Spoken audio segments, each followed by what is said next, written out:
Friday, controversy continues to swirl in Ferguson, Missouri tonight around the shooting of Michael Brown, an unarmed black teenager who was shot multiple times by a Ferguson City police officer last Saturday. Now, a friend of Michael Brown, who says they witnessed the shooting, said that he was gunned down in cold blood. Take a look at what he said. As he was running, the officer was trying to get out of the car, and once he got out of the car, he pursued my friend, but his weapon was drawn. Now, he didn't see any weapon drawn at him or anything like that. Us going for no weapon. His weapon was already drawn when he got out of the car.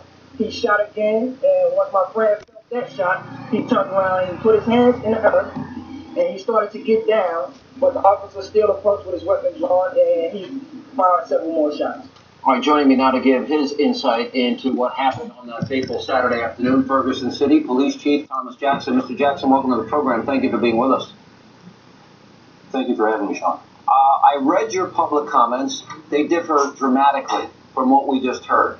And that is that you said, in fact, the officer was injured, had a facial wound of some kind, and that, in fact, a struggle ensued over the officer's weapon and a shot was actually fired inside the car. Why is there such a dramatically different story being told here? Well, Sean, unfortunately, we're going to have to wait until all the witnesses have been interviewed and all the forensic evidence has been examined before we're going to have a real true picture of what happened that day. I mean, the people who were there all have different perspectives of what happened, and I know that the St. Louis County Police Department is doing a very thorough investigation. They're going to interview everybody. They're going to look at the ballistics. They're going to look at the gunshot wounds, and they're going to come to a conclusion and present their findings to the St. Louis County prosecuting attorney, and at that point, we will have a final decision. Well, either a shot was fired inside the police officer's car or was not. Do we know for a fact? It was, do you know yes. that is a fact? And so there was a struggle for the gun as well? That is a fact. And are there witnesses that will say that there was a struggle for the gun? I can't talk to what the witnesses are going to say, and the reason for that is as soon as this happened, I called the county police chief and asked him to take over the scene and the investigation so I could be certain that there was no appearance of impropriety, and I would know that a very thorough and complete investigation would be done and we could get to the truth of what happened. Can you shed any light on why so many shots were fired? No, I can't. I don't actually know how many were fired at this time. Do you suspect, as has been reported, 10 shots or more?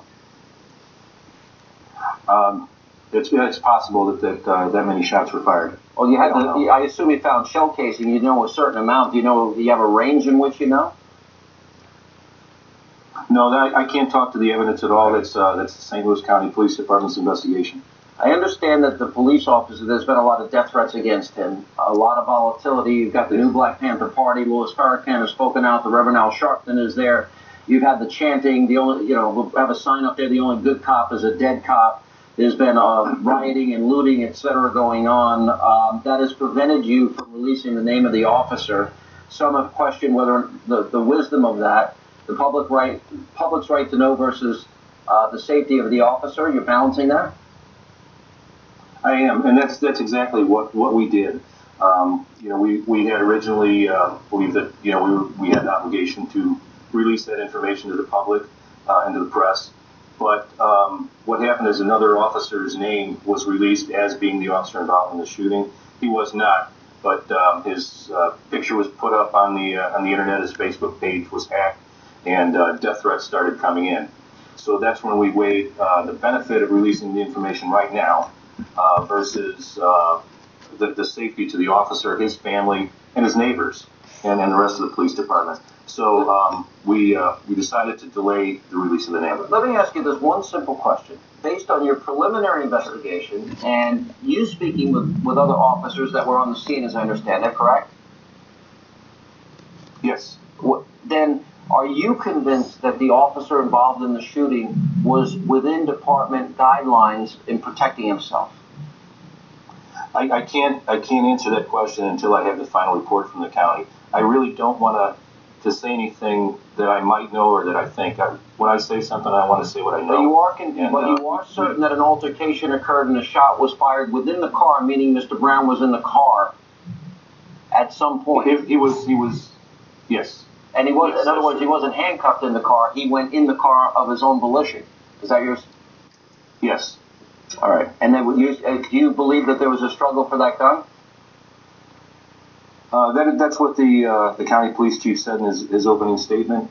He's the one that took the his officers are the ones that took the statement from both the officer and the witnesses. What about the unrest that has taken place now in your city? Do you believe a lot of the looting and a lot of what has happened is a result of outside agitators, as someone suggested, or do you think this is just the community angry at what happened?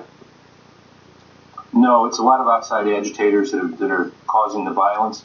We've had several very peaceful protests. I mean, they're angry. They want questions. They want answers. They have questions they want answers to, and I understand that. I get that. But we've had the community has now stepped up. Once this violence happened, our community leaders, the clergy, some of the activists have stepped forward and said enough is enough, and they're taking the lead on the protest. They're going to continue to protest, but they want it to be peaceful. All right, Chief, thank you so much for your time tonight, and we wish your community the best, really do, in every way. Thank you for having me.